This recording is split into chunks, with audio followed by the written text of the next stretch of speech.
આજ તો મારા વોર્ડ એટલે કે આઈસીયુમાં 3 પેશન્ટ એક્સપાયર થઈ ગયા, એમાંથી એકને મેં સીપીઆર આપ્યું. ગુડ મોર્નિંગ ને મહાદેવ વર્તો. આજ સોમવારે એટલે મારે તમને મહાદેવના દર્શન કરાવવા પડશે.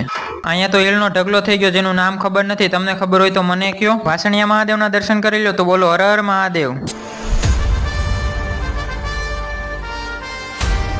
આવી ગયા કટલેરીની દુકાને ઝુમખા લેવા. હવે એમ કમેન્ટ ન કરતા કે તમે ઝુમખા પહેરવા મળ્યા. તો ભાઈ આ તો રક્ષાબંધન ઉપર બેનને ગિફ્ટ આપવા માટે લીધા છે. આ તો આદિવાસી શેમ્પુ છે. અને આવી ગયા આપણે પેટનો ખાડો પૂરવા રોડ પર પાવભાજી ખાવા. અને પછી મેં પાવભાજી ગળસી લીધી.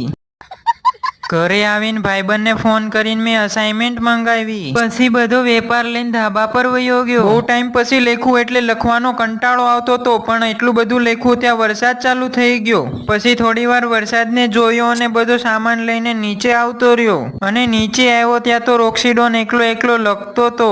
આઈસીયુમાં આજે મેં એક પેશન્ટને સીપીઆર આપ્યું.